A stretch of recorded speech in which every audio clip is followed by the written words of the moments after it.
बहुत बहुत स्वागत है सभी का पढ़ाई करो ऑनलाइन पर। आज की क्लास में हम बीए थर्ड सेमेस्टर जियोग्राफी का पूरा मॉडल पेपर क्वेश्चन पेपर लेके आ चुका हूँ। ये जो मॉडल पेपर क्वेश्चन पेपर है, इसमें से काफ़ी प्रश्न आपको अपने एग्जाम में देखने को मिलेंगे, क्योंकि ये जो मॉडल पेपर है मैं पिछले 3 वर्षों के सभी विश्वविद्यालय के पेपरों को एनालाइज किया। उसी के आधार पर इस मॉडल पेपर को मैंने फिर से क्रिएट किया हुआ है। इसमें के जितने भी प्रश्न हैं मोस्ट रिपीटेड आपके क्वेश्चन है, यही प्रश्न आपको अपने एग्जाम में देखने को मिलेंगे। वैसे तो इसकी मैंने जो है चैप्टर्स क्लासेस सारी कंप्लीट करा दी हैं। आप चाहे तो इसकी सारी की सारी चैप्टर्स क्लासेस ले सकते हैं। टोटल इसका जो सिलेबस हमारा कंप्लीट हो चुका है। आप यदि ये मॉडल पेपर ही देख लोगे तो आपका 80 से 85% पेपर आपका इन्हीं से सोल्व हो जाएगा। अन्य कोई भी आपको वीडियो देखने की बिल्कुल भी आपको आवश्यकता नहीं पड़ेगी। मैंने आपकी इसी प्रकार के अन्य जितने भी आपके सब्जेक्ट थे सभी की क्लासें मैंने ऑलरेडी कंप्लीट करा दी हैं। सभी के मॉडल पेपर भी मैंने सोल्व करवा दिए हैं। आप जाकर हमारे चैनल के प्लेलिस्ट में अपना जो भी सब्जेक्ट ले रखे हो उसके अकॉर्डिंग जाकर अपनी सारी की सारी तैयारी आप बिल्कुल फ्री में कर सकते हैं। तो चलेगा ना ज़्यादा समय गवाते हुए सीधे आज की क्लास के माध्यम से हम बीए थर्ड सेमेस्टर जियोग्राफी के आज हम मॉडल पेपर क्वेश्चन पेपर को भी हम सॉल्व करवा रहे हैं। सभी विद्यार्थी वीडियो को लाइक करेंगे, सेशन को दोस्तों पर भी शेयर करेंगे, इससे सभी विद्यार्थी सभी प्रश्नों को रट ले, जो कि यही पेपर में आपके छपने वाले हैं। इस बार पेपर आपका जियोग्राफी का है। पेपर के हिसाब आपको नेम आपको मिला लेना है। Environment, disaster management and climate change आपका पेपर आपका नेम है, पेपर का आपका टाइटल है। यूपी के जितने भी विश्वविद्यालय हैं सभी का सिलेबस सेम है। यदि हम कुछ यूनिवर्सिटी की बात करें, मेन यूनिवर्सिटी का, जैसे कि वीर बहादुर सिंह पूर्वांचल विश्वविद्यालय, एमजी के बेपी, डॉक्टर राम मनोहर लोहिया सीजीएमयू कानपुर, एमजेपीआरयू बरेली विश्वविद्यालय, डीबीआरयू आगरा विश्वविद्यालय हो गया, राजा महेंद्र प्रताप सिंह, और भी बहुत सारे हैं, महाराजा सुहेलदेव राज्य भी स्टेट विद्यालय प्रयागराज, बीयू झांसी, डीडीयू, अन्य बहुत सारे विश्वविद्यालय हैं जिनका सिलेबस सेम है, यही आपको पढ़ना है। ठीक है, 2 घंटा आपका समय मिलेगा। पूरा का पूरा पेपर आपका 75 नंबर का आपका आयोजित कराया जाएगा। 25 नंबर का आपका प्रैक्टिकल जो कि कराया जाएगा। टोटल आपका जो है 100 नंबर का पेपर आपका एक जो है सब्जेक्ट का होता है। सबसे पहले मैं सेक्शन ए के प्रश्नों को देखूंगा।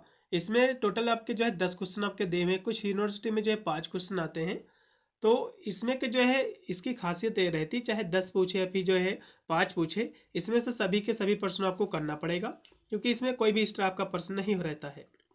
तो अब जिन यूनिवर्सिटी में 10 क्वेश्चन पूछे जाएंगे, जैसे कि डॉक्टर राम मनोहर लोहिया और वीर बहादुर सिंह पूर्वांचल विश्वविद्यालय एमजेपीआरयू, तो इनमें जो है 10 ही क्वेश्चन आते हैं सेक्शन ए में।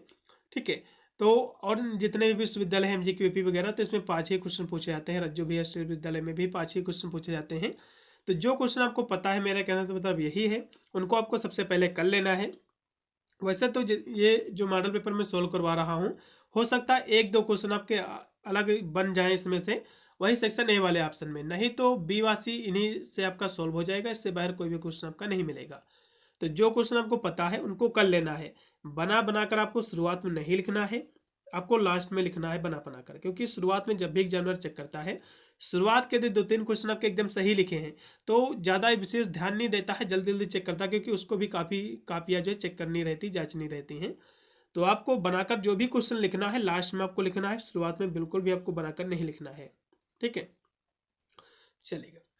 सबसे पहले इसका जो पहला क्वेश्चन इसमें आपका दिया हुआ है कि फूड चेन क्या है, जिसको हम खाद्य श्रृंखला कहते हैं। क्वेश्चन बहुत ही मोस्ट वांटेड क्वेश्चन आपके एग्जाम में फंसेगा।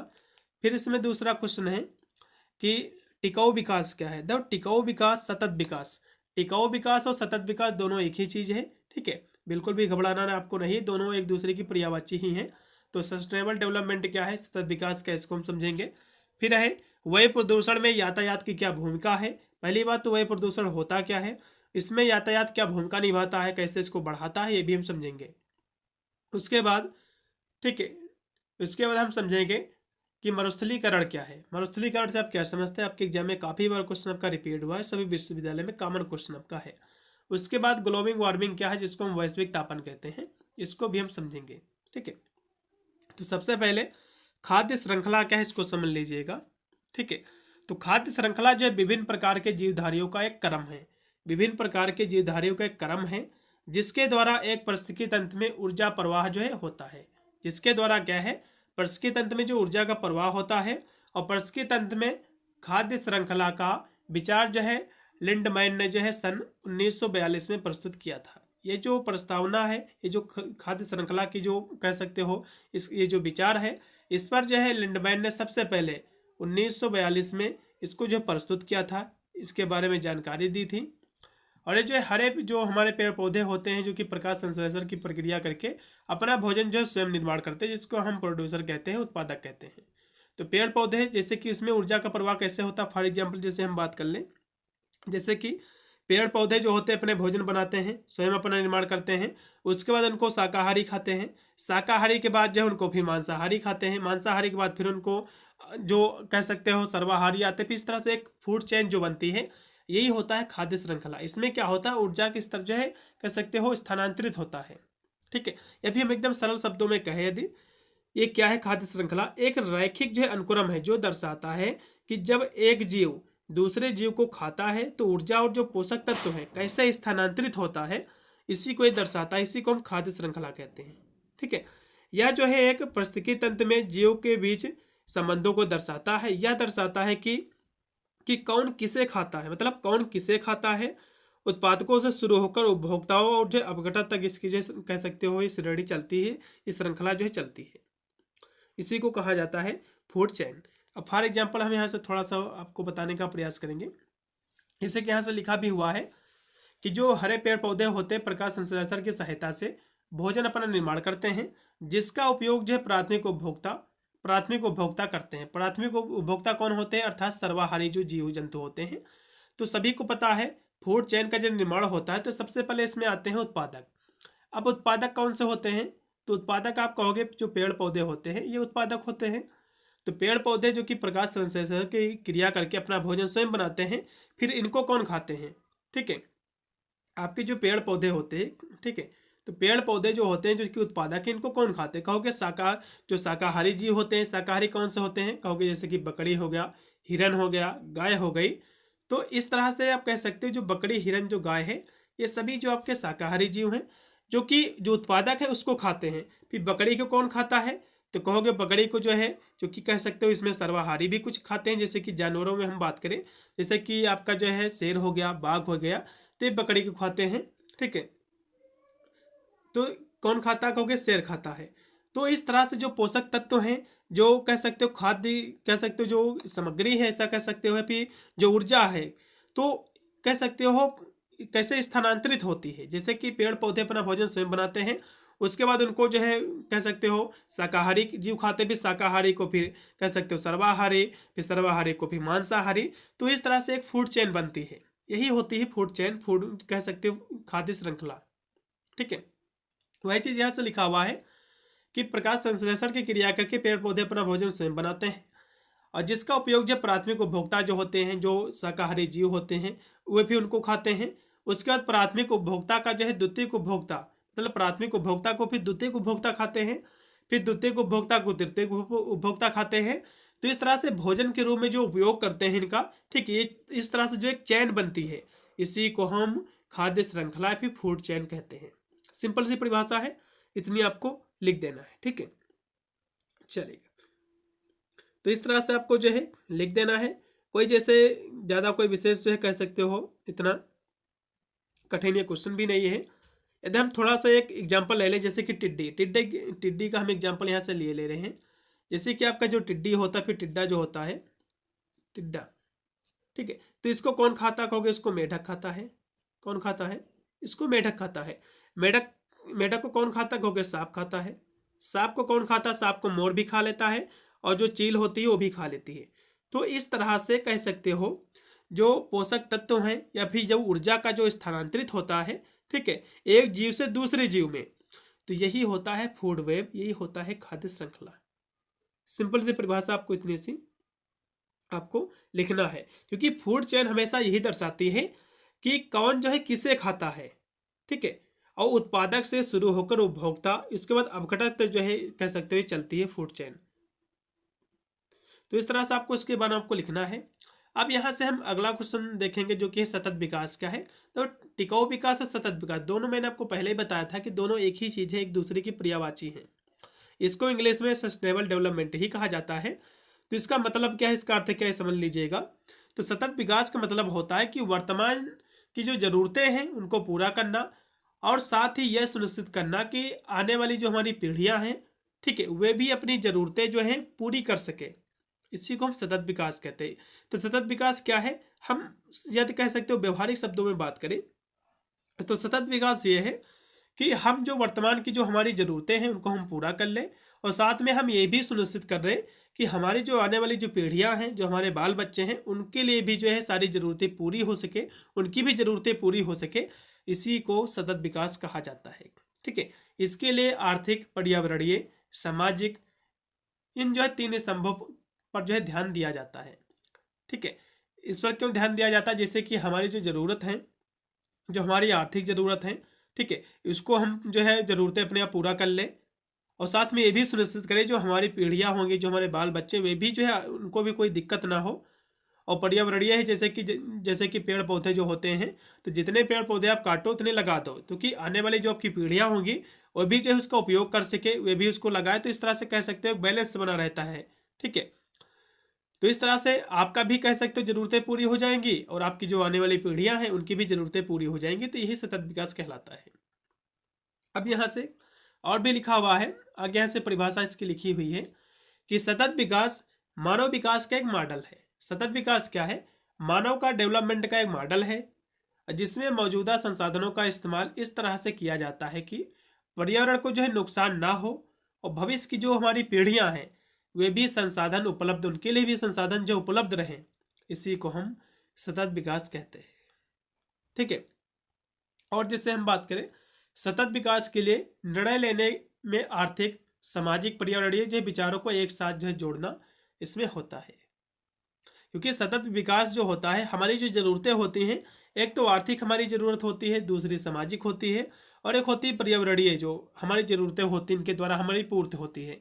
तो हम इन सभी जो हमारी आवश्यकताएं हैं इनको हम पूरा कर लें, और साथ में ये भी सुनिश्चित करें कि हमारी जो आने वाली जो भावी पीढ़ियां हैं उनके लिए भी सारी की सारी ज़रूरतें वो भी अपनी पूरी कर सके, उनको भी कोई किसी भी प्रकार की दिक्कत ना हो, कोई भी परेशानी उनको ना उठानी पड़े। इसी को कहा जाता है सतत विकास। और भी यहाँ से आगे लिखा हुआ है, सतत विकास के लिए स्थानीय पारिस्थितिकी प्रणालियों का जो है सतत इस्तेमाल बढ़ावा देना चाहिए।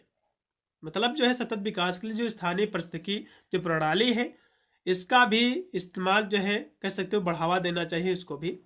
उसके बाद आगे जो लिखा हुआ है कि सतत विकास के लिए जंगलों को सुरक्षित रखना चाहिए, और जो भूमि क्षरण है, जो जैव विविधता है, इसके नुकसान को रोकने की कोशिश भी करनी चाहिए। ठीक है।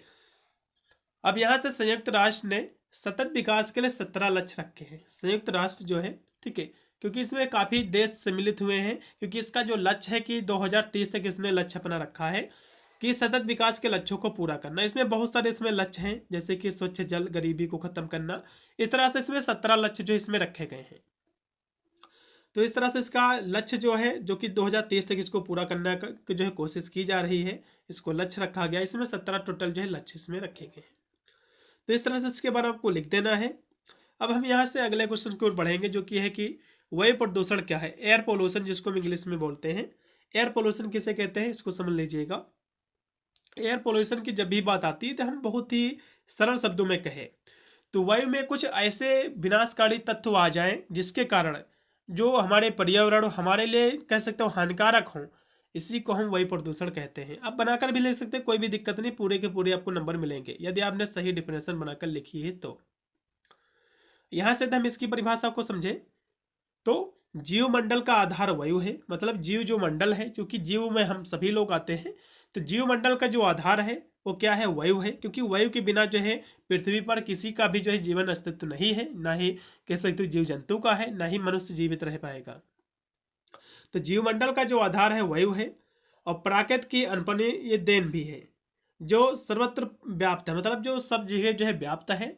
वायु में उपस्थित जो ऑक्सीजन है, इस पर ही जीवन निर्भर है। मतलब वायु में जो ऑक्सीजन है, क्योंकि 21% अब थोड़ी सी घट गई है, इसी के द्वारा जो है मनुष्य का जीवन जो है संभव है पृथ्वी पर। और प्राणी और जो है पौधे वायुमंडल से जो है ऑक्सीजन ग्रहण करते हैं और कार्बन डाइऑक्साइड जो है निष्कासित करते हैं, जिससे जो है हरे पेड़ पौधे जो है ग्रहण करते हैं। एक जो है इस तरह से जो कह सकते हो संतुलित जो है चक्र चलता रहता है। मतलब जो है जो ऑक्सीजन होती है इसको प्राणी, ठीक है, और जो कह सकते हो और जो कारक होते हैं, ठीक है, उसको जो है ग्रहण करते हैं ऑक्सीजन को, और कार्बन डाइऑक्साइड की जो है जो है कह सकते हैं उसको उत्सर्जन करते हैं उसका। और जो हमारे हरे पेड़ पौधे होते हैं वे क्या करते हैं, कार्बन डाइऑक्साइड को जो है कह सकते हो ग्रहण करते हैं, ऑक्सीजन जो है देते हैं हमको। तो इस तरह से जो है पर्यावरण और मनुष्य के बीच में एक बैलेंस बना रहता है, एक संतुलित जो है चक्र चलता रहता है। किंतु इस संतुलन में उस समय जो है व्यतिक्रम आ जाता है जब उद्योग, वाहनों और अन्य घरेलू जो उद्योग हैं, इससे जब निकलने वाला जो धुआं होता है, जो अन्य सूक्ष्म जो कण होते हैं, ठीक है, ये तो क्रम चलता रहता है जिससे पर्यावरण मनुष्य के बीच में संतुलन बना रहता है। क्योंकि मनुष्य जो है कह सकते हो ऑक्सीजन ग्रहण करता है, कार्बन डाइऑक्साइड का जो है निष्कासन करता है। पेड़ पौधे क्या करते हैं, ये जो है कार्बन डाइऑक्साइड को ग्रहण करते हैं, ऑक्सीजन हमको देते हैं। तो इस तरह से कह सकते हो जो संतुलन चक्र है चलता रहता है। लेकिन क्या है मानवीय गतिविधियों के कारण आपने देखा होगा जो उद्योग धंधे लगाए जाते हैं, जो वाहन होते हैं, जो घरेलू उद्योग होते हैं, इससे धुआं निकलता है, जिसके और अन्य जो सूक्ष्म कण होते हैं जो हमारी वायु है उसको दूषित कर देती है। ठीक है, इसमें विभिन्न प्रकार के रसायन से जो उत्पन्न जो विषैले गैस होते हैं, धूल के कण, रेडियोधर्मी पदार्थ आदि जो है वायु में प्रवेश कर, इससे कह सकते हो जो वायु जब ये वायु में प्रवेश करते हैं तो वायु की जो कह सकते हैं जो उसकी गुणवत्ता है, ठीक है, उसको खराब कर देते हैं। जब उसकी गुणवत्ता खराब हो जाएगी वायु की, जब हानिकारक तत्व इसमें मिल जाएंगी तो पर्यावरण के लिए भी नुकसानदायक है और हमारे लिए भी नुकसानदायक होती है। ठीक है, जो कि अपित समस्त जो जीव जगत है इसके लिए हानिकारक बना देते हैं। यही वायु प्रदूषण वायुमंडलीय प्रदूषण कहलाता है। सिंपल सी परिभाषा आपको लिखना है। जैसे कि मैक्सवेल ने जो है लिखा है कि हमारे वायुमंडल का अत्यधिक दुरुपयोग स्वास्थ्य के लिए खतरा या जीवन के लिए संकट जो है बन गया है, जिसके फलस्वरूप पेड़ पौधे, अन्य जीवों का जो है विषैली धूप या फिर जो है धूल एवं जो है धुएं से प्रदूषित क्षेत्रों में विनाश हो रहा है।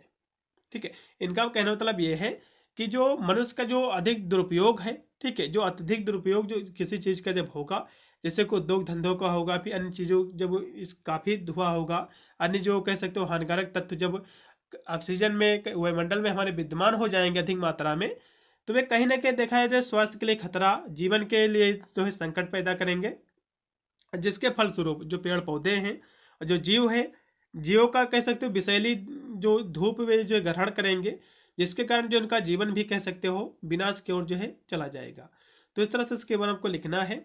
अब वायु प्रदूषण के प्रमुख प्रकार क्या है इसको लिखिएगा। तो बहुत सारे इसके कह सकते हो प्रकार है, इसको हम समझेंगे।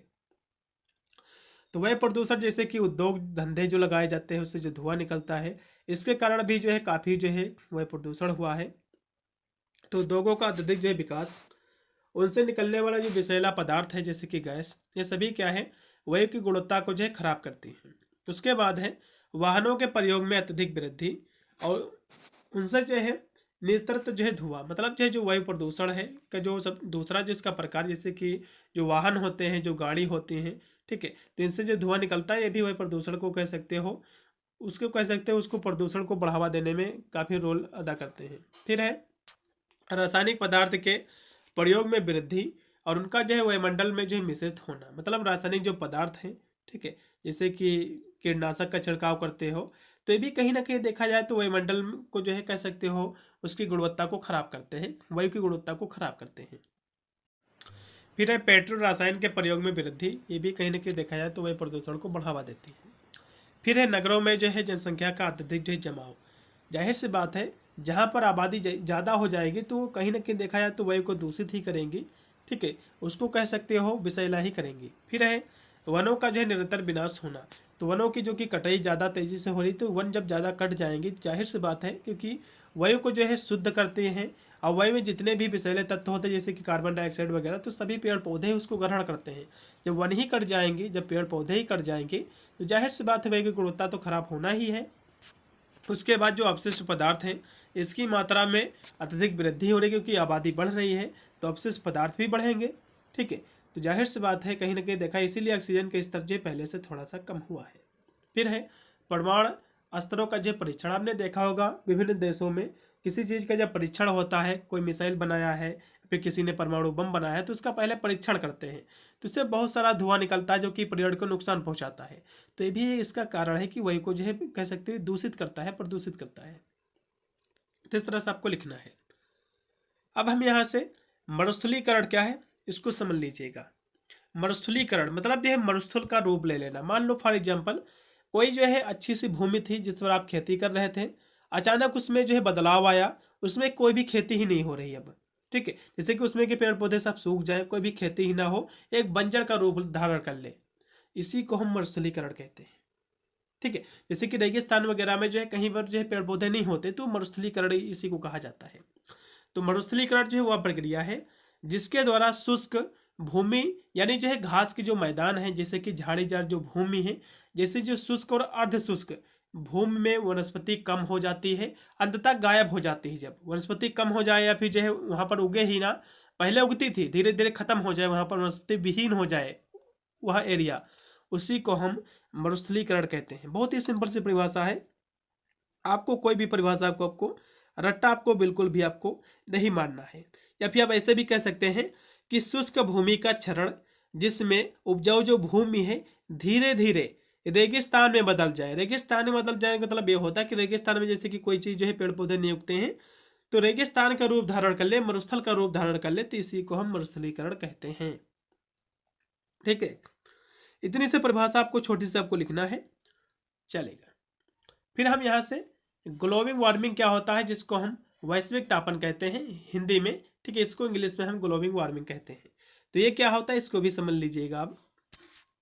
तो इसकी जब बात आती है ये क्या है, तो यह जो है मानवीय गतिविधियों से उत्पन्न होने वाली ग्रीन हाउस गैसों की वजह से ये होता है। मतलब जो है ये कब होता है, ये मानवीय जो गतिविधियाँ होती हैं इसके कारण जो ग्रीन हाउस जो गैसें होती हैं, जब ग्रीन हाउस गैसें जो होती मीथेन वगैरह CFC, तो इनका जब कह सकते हो उत्सर्जन जब ज़्यादा हो जाता है, जब वायुमंडल में हमारे ज़्यादा व्याप्त हो जाती हैं, तो जो सूर्य से जो किरणें आती हैं, मान लो फॉर एग्जांपल ये सूर्य होता है, ठीक है, ये जो सूर्य आपका होता है, तो इसकी जो किरणें होती हैं जब पृथ्वी पर पड़ती हैं, ठीक है, तो पृथ्वी पर जाहिर सी बात जब इसकी किरणें जब इस तरह से पृथ्वी पर पड़ेंगी तो जाहिर सी बात पृथ्वी को ये गर्म करेंगी। ठीक है, उसका जो है तापमान को बढ़ाएंगी।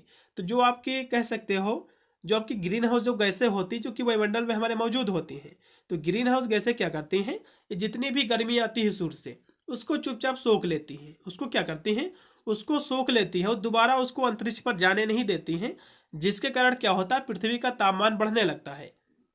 ठीक है, जिसके कारण पृथ्वी का जो तापमान है उसमें कह सकते हो बढ़ोतरी होती है, इसी को हम ग्लोबल वार्मिंग कहते हैं। ये है एकदम सिंपल सी परिभाषा। ठीक है, यदि हम इस परिभाषा की बात करें तो ग्लोबल वार्मिंग क्या है, या जो है मानवीय गतिविधियों से उत्पन्न होने वाली ग्रीन हाउस गैसों की वजह से होता है। ये गैसें जो है पृथ्वी से, ये गैसें क्या होती हैं, पृथ्वी से निकलने वाली जो गर्मी होती है उसको सोख लेती है।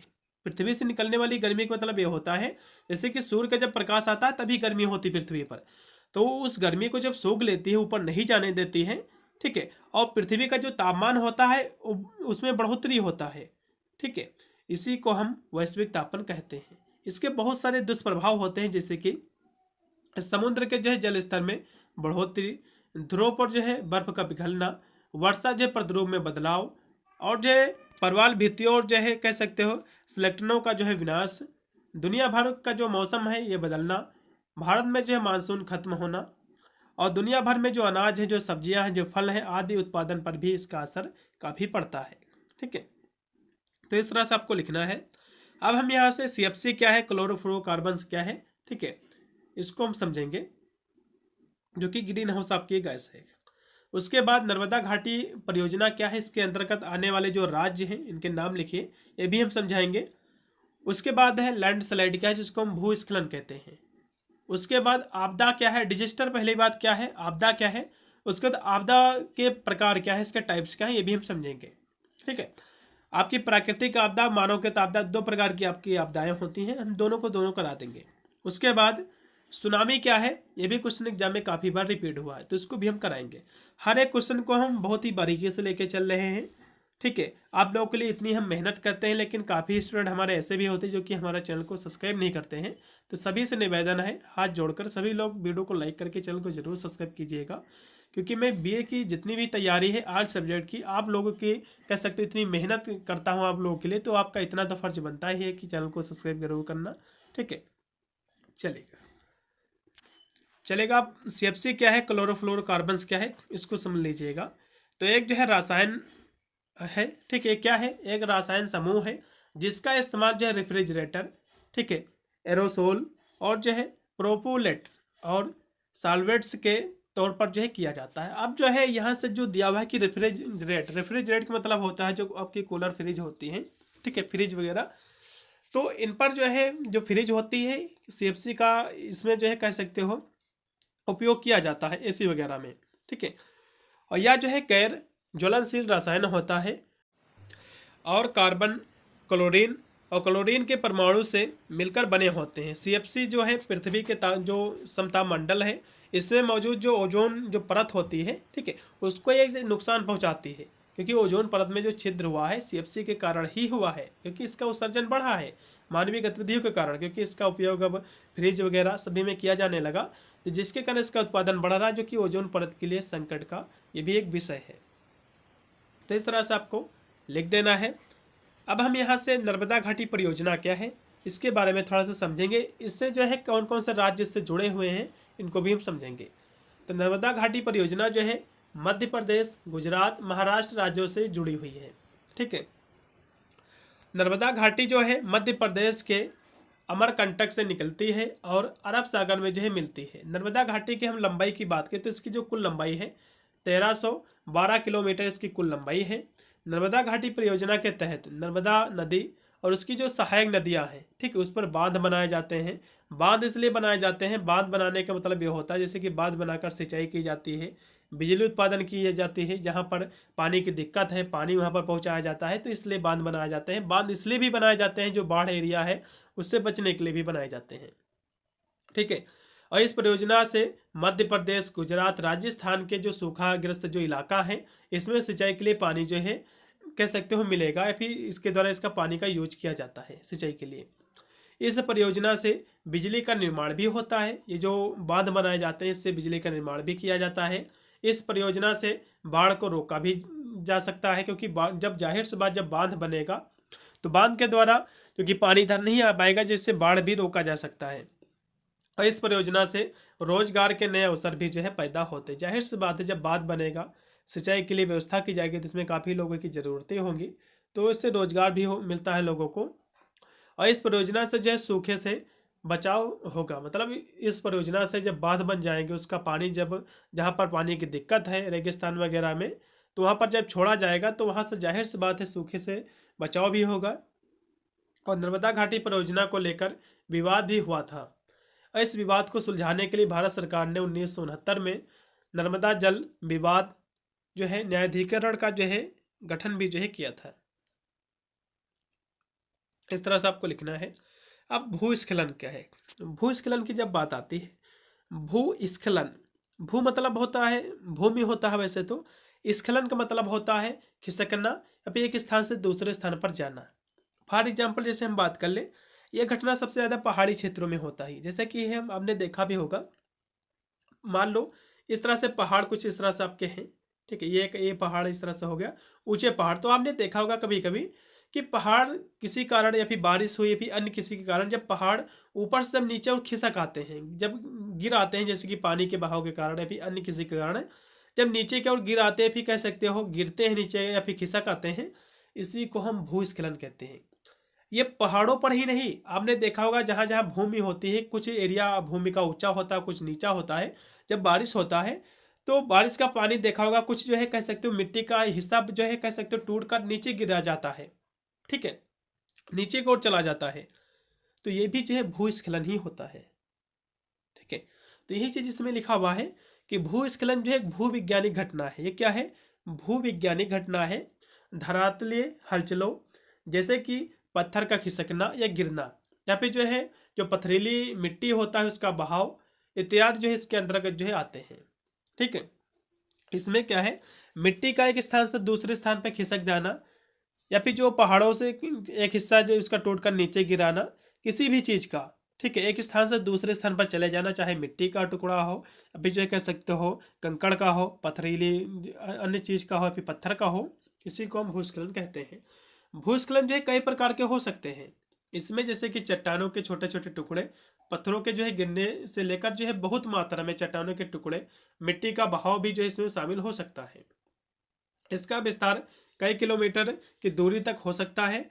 और जो है मानव गतिविधियां जैसे कि पेड़ों और जो वनस्पतियों के काटने या फिर जो है हटने, या फिर जो है सड़क किनारे जो खड़ी चट्टानों के कटने या जो है पानी के पाइपों से रिसाव, पहाड़ी क्षेत्रों में निर्वनीकरण या भारी बारिश से भूस्खलन हो सकता है। मतलब जो है मानवीय गतिविधियां भी, जैसे कि पेड़ पौधे जब कट जाती हैं तो मिट्टी का बहाव तेज हो जाता है। जब बारिश होती है तो मिट्टी का हिस्सा कुछ जो है कह सकते हो टूट टूट कर नीचे की ओर बहने लगता है, फिर जो है मिट्टी का पानी के माध्यम से बहने लगती है, किस स्थान से दूसरे स्थान भागने लगती है, जहाँ पर कह सकते हो निचला हिस्सा होगा, फिर नीचा होगा, जिस तरह पर भूमि वहां पर जाकर जमने लगती है।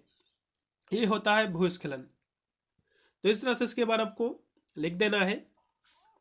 अब हम यहाँ से आपदा क्या है इसको हम समझेंगे। आपदा प्रबंधन क्या है, आपदा क्या है, इसके प्रकार क्या है, इसको हम समझेंगे। आपदा क्या होता है सबसे पहले समझ लो, आपदा प्रबंधन अब बाद में समझना। आपदा यह होता है, आपदा चाहे प्राकृतिक हो या फिर मानवकृत हो। आपदा प्राकृतिक भी हो सकती है, मानवकृत भी हो सकती है, जिसके द्वारा पर्यावरण को और मनुष्य की जो है कह सकते हो हानि हो, उसकी जान माल का नुकसान हो, इसी को हम आपदा कहते हैं। ये एकदम सिंपल सी परिभाषा है। अब आपदा प्रबंधन क्या, इसको समझ लीजिएगा। आपदा प्रबंधन जो है प्राकृतिक अथवा मानव निर्मित आपदाओं के दौरान जीवन व संपत्ति की रक्षा करने व आपदा के प्रभाव को कम करने हेतु विशेष तैयारी की प्रक्रिया है। जब प्रबंधन की बात आ जाती है तो प्रबंधन का मतलब होता है प्रबंध करना। जैसे कि कोई चीज़ होती है, जैसे कि सभी को पता है कि जब बाढ़ आने लगता है तो बाढ़ वाले जो एरिया होते हैं वे लोग पहले से वहाँ से तो भाग जाते हैं, फिर अपना जो घर बनाते हैं उसी हिसाब से बनाते हैं कि ताकि बाढ़ का पानी यहाँ तक ना आ पाए, ऊंचे एरिया पे बनाते हैं। तो ठीक उसी प्रकार से जब व्यवस्था की जाती है, जब प्रबंध की जाती है किसी चीज़ को या फिर किसी जो है खतरे को कम करने के लिए, इसी को हम आपदा प्रबंधन कहते हैं। ठीक है, क्योंकि जो आपदाएं होती है उसको आप कभी भी जो है खत्म नहीं कर सकते हो, क्योंकि आपदाएं जो है उनको पूर्णतः खत्म किया ही नहीं जा सकता है, लेकिन उसका प्रबंध करके उसका जो नुकसान है उसको कम से कम किया जा सकता है। ठीक है, तो वही चीज़ इसमें लिखा हुआ है कि आपदा प्रबंधन जो कि प्राकृतिक और मानव के निर्मित जो आपदाएं हैं इसके दौरान होने वाली जो जीवन और संपत्ति की रक्षा करने और आपदा के जो प्रभाव है उसको कम करने के लिए जो विशेष प्रकार की जो तैयारी की जाती है, इसी को आपदा प्रबंधन कहते हैं। आपदा प्रबंधन जो है सीधे तौर पर ये जो है खतरे को खत्म नहीं करता है, बल्कि यह योजना बनाकर जोखिम को जो है कम करने में सहायता करता है। इसी को हम आपदा प्रबंधन कहते हैं। इतनी सी सिंपल सी परिभाषा आपको किसी भी बुक या सीरीज में इतनी जल्दी आपको नहीं मिलेगी। हर एक परिभाषा हमारी बहुत ही सिंपल है, बहुत ही साधारण मैंने जो इसमें रखा हुआ है। अब आपदा के प्रकारों की हम बात करें तो आपदा इसके दो टाइप्स होते हैं। एक होता है प्राकृतिक आपदा, एक होती है मानवकृत आपदा। प्राकृतिक आपदा जैसे कि जो प्रकृति के द्वारा होती है, जिसमें जैसे कि भूकंप, बाढ़, ज्वालामुखी, भूस्खलन, सूखा, तूफान, सुनामी और जो हिमस्खलन और भूस्खलन। ठीक है, ये सब क्या है आपकी प्राकृतिक आपदा है, क्योंकि प्रकृति के द्वारा होती है, इस पर मानव का कोई भी हस्तक्षेप नहीं होता है। जबकि मानव के निर्मित आपदा क्या होती है, जो कि मानव के द्वारा घटित होती है। मानव के द्वारा कौन कौन सी घटित होती हैं, जैसे कि इमारत का ढहना, ठीक है, आतंकवादी हमला, किसी को मारना, तो ये भी कह सकते हो आपदा ही है। औद्योगिक जो है खतरा, आग लगना, और जो है कह सकते हो दंगे करना, भाग दौड़, ठीक है, गोला बारूद, मारपीट करना, काटपीट करना, इस तरह से एक देश से दूसरे देश में गोला बारूद, ये सब जितने भी घटनाएं होती हैं। और जो आपकी भोपाल गैस त्रस्त थी, ये भी जो है मानव निर्मित, ये भी जो है आपदा है। तो ये थे इसके दो टाइप्स, आपको लिख देना है। अब हम यहाँ से सुनामी क्या है इसको भी यहाँ से हम समझेंगे। सुनामी क्या है इसको समझ लीजिएगा। पिछले 2-3 वर्षों में काफ़ी बार क्वेश्चन जो है रिपीट भी हुआ है, तो इसको भी जो है समझना काफ़ी जो है कह सकते हो जरूरी हो जाता है। चलेगा, सुनामी क्या है। सुनामी जो है समुद्र के अंदर या उसके पास भूकंप या ज्वालामुखी विस्फोट के कारण उत्पन्न होने वाली जो विशाल लहरों की एक श्रृंखला है। सुनामी क्या है, सुनामी आपने देखा होगा समुद्र में जो लहरें ऊपर उठने लगती है उसी को सुनामी कहा जाता है। ये लहरें कैसे उठती हैं, इसके पास या तो भूकंप या फिर जो है ज्वालामुखी विस्फोट के कारण उत्पन्न होने वाली जो विशाल लहरें होती हैं, इसी कारण ये लहरें उठती हैं, इसी को हम सुनामी कहते हैं। ठीक है, या फिर यहाँ से अगली परिभाषा जो लिखी हुई है कि सुनामी जो है, सुनामी लहरें समुद्र की गहराई में बहुत ऊंची नहीं होती हैं, लेकिन उथले पानी में इनकी ऊंचाई और जो है बढ़ने लगती है। समुद्री लहरें समुद्र में जो है 500 मील प्रति घंटे की रफ्तार से उड़ सकती हैं। सुनामी लहरें जो अक्सर पानी की दीवारों की जो तरह जो है दिखती हैं और तटरेखा पर हमला भी जो है कर सकती हैं। सुनामी लहरें जो है घंटों तक खतरनाक बनी रह सकती हैं और सुनामी से जो है जो तटीय क्षेत्र है इसमें जनधन की जो अपार क्षति है ये भी हो सकती है। तो इस तरह से आपको लिखना है। यदि हम शाब्दिक बात करें, हम सिंपल शब्दों में जो है सुनामी क्या है, तो सुनामी जो है समुद्र में आने वाली जो विशाल लहरें होती हैं, इस तरह से समझो, समुद्र में आने वाली जो विशाल लहरें होती हैं, ठीक है, उसकी एक श्रृंखला है। क्या है सुनामी? सुनामी जो है समुद्र में आने वाली जो विशाल लहरें होती है, हमने देखा होगा लहरें बहुत ऊंची ऊंची उठने लगती है। हो सकता है हमने ना देखा हो ऐसे, तो मूवी में जरूर देखा होगा, फिल्म वगैरह में। तो जो लहरें ऊपर उठने लगती हैं, एक विशाल लहरों की एक श्रृंखला होती है जो समुद्र के नीचे या फिर भूकंप के कारण उत्पन्न होती है, फिर ज्वालामुखी विस्फोट के कारण उत्पन्न होती है, फिर भूस्खलन, उल्कापिंड के गिरने से बड़ी जो है गड़बड़ी के कारण ये उत्पन्न होती हैं। ये लहरें जो है खुले समुद्र में सेकंडों जो है किलोमीटर प्रति घंटे की रफ्तार से जो है यात्रा कर सकती हैं। ठीक है, इस तरह से इसके बारे में आपको लिख देना है। चलिए, अब हम यहाँ से सेक्शन बी आपका आ गया है। इसके हम प्रश्नों की बात करें तो इसमें टोटल आपके 6 से 7 आपके क्वेश्चन हैं, जो कि 4 से 5 ही आपको प्रश्न आपको करना पड़ेगा। इसमें 2 क्वेश्चन आपके एक्स्ट्रा आएंगे। मैं गारंटी लेता हूँ कि आपका सेक्शन बी और सी इसी पेपर से आपका क्लियर हो जाएगा, इससे बाहर कोई भी क्वेश्चन नहीं बनेगा। और सेक्शन ए में जो कि 10 क्वेश्चन मैंने रखे, यदि जिस भी यूनिवर्सिटी में 5 क्वेश्चन पूछे जाएंगे तो इसी पेपर से पूरा का पूरा पेपर उनका फंस जाएगा। अब जिस यूनिवर्सिटी में 10 क्वेश्चन पूछे जाएंगे तो हो सकता है 1 से 2 क्वेश्चन, 2 क्वेश्चन में ज़्यादा बात नहीं कर रहा हूँ, हो सकता अलग 1-2 पूछ ले, नहीं तो पूरा का पूरा पेपर यही से आपका बनेगा। तो चलेगा, हम सेक्शन बी को भी हम सोल्व करवाएंगे। तो पारिस्थितिकी तंत्र क्या है इसको हम समझेंगे। ठीक है, इकोसिस्टम क्या है इसको हम समझेंगे। फिर क्या है बायोडाइवर्सिटी क्या है, जिसको हम जैव विविधता कहते हैं, उदाहरण सहित आपको समझाना है। तो दोनों क्वेश्चन समझेंगे। सबसे पहले पारिस्थितिकी तंत्र क्या है इसको समझ लीजिएगा। तो पारिस्थितिकी तंत्र जो है जीवित जीवों और उनके जो आपसी संबंधों और जो भौतिक पर्यावरण है इससे मिलकर जो है ये बना होता है, या जो है प्रकृति का एक जो है मूलभूत घटक है। पारिस्थितिकी तंत्र के 2 जो है मुख्य भाग इसके होते हैं। पारिस्थितिकी तंत्र में आपके जो है जैविक और जो है, और इसमें जो है गैर जैविक, मतलब जो है कह सकते हो सजीव और निर्जीव, इसमें जो है इसके जो है घटक होते हैं। इसमें इसके 2 घटक होते हैं, इसी को जो है कह सकते हो पारिस्थितिकी तंत्र कहा जाता है। तो पारिस्थितिकी तंत्र क्या है इसकी परिभाषा समझ लीजिएगा। जीवित जीव और उसके आपसी जो संबंधों और पर्यावरण, जो उसका पर्यावरण होता है भौतिक, इससे मिलकर ये बना होता है, इसी को हम कहते हैं पारिस्थितिकी तंत्र। या फिर आप ऐसे भी कह सकते हैं कि पारिस्थितिकी तंत्र एक जो है निश्चित क्षेत्र में मौजूद जो सभी जैविक और जो अजैविक, मतलब जो सजीव और जो निर्जीव जो घटक होते हैं उनका एक समुदाय होता है। ठीक है, पारिस्थितिकी तंत्र क्या है? पारिस्थितिकी तंत्र एक निश्चित क्षेत्र में मौजूद सभी जो जैविक, जो जीवित और जो अजैविक, जो निर्जीव घटक होते हैं उन्हीं का एक समुदाय होता है, जो एक दूसरे के साथ जो है परस्पर क्रिया करते हैं। क्या करते हैं? जो एक दूसरे के साथ परस्पर क्रिया करते हैं। ठीक है, इसी को हम पारिस्थितिकी तंत्र कहते हैं। इसमें जो है जैसे कि पौधे, जानवर, सूक्ष्म जीव, ये जो है एक साथ जो है सूर्य, तापमान, पानी, हवा और मिट्टी, ये सब क्या है जैविक घटक हैं। और जो मैंने जानवर और सूक्ष्म जीव मैंने आपको बताया, ये सब जैविक घटक हैं। तो ये सारे तत्व इसमें जो है शामिल होते हैं और ये सभी घटक जो है मिलकर एक जटिल प्रणाली बनाते हैं, जहां ऊर्जा का प्रवाह, पोषक तत्वों का जो है चक्र जो है चलता है। इसी को हम पारिस्थितिकी तंत्र कहते हैं। तो पारिस्थितिकी तंत्र क्या है? मैंने आपको बताया कि पारिस्थितिकी तंत्र एक निश्चित क्षेत्र में मौजूद सभी जो जैविक, मतलब जो जीवित जीव हैं, और जो अजैविक, मतलब जो निर्जीव जीव हैं, इनके घटकों का एक समुदाय है जो एक दूसरे से परस्पर क्रिया करते हैं। इसी को हम पारिस्थितिकी तंत्र कहते हैं। इसके 2 घटक होते हैं, एक होता है जीवित और एक होता है जो है निर्जीव, मतलब जो है जैविक और अजैविक घटक, इसके 2 होते हैं। अब जैविक घटक क्या होता है? जैविक घटक वे घटक होते हैं जिसमें जान होती है। जैविक का मतलब होता है जान होती है, या फिर कह सकते हो निर्जीव, जिसमें जान होती है, जान होती है। ठीक है, तो जैविक घटक क्या है? जैविक घटक आपके पेड़ पौधे, ठीक है, पेड़ पौधे, जानवर, ये सभी जो है जैविक आपके घटक होते हैं जिसमें जान पाई जाती है। तो जैविक घटक जैसे कि पेड़ पौधे होते हैं अपना भोजन स्वयं बनाते हैं। ठीक है, प्रकाश संश्लेषण की क्रिया करके फिर उनको शाकाहारी खाते हैं, शाकाहारी को भी मांसाहारी, इस तरह से एक फूड चेन बनती है।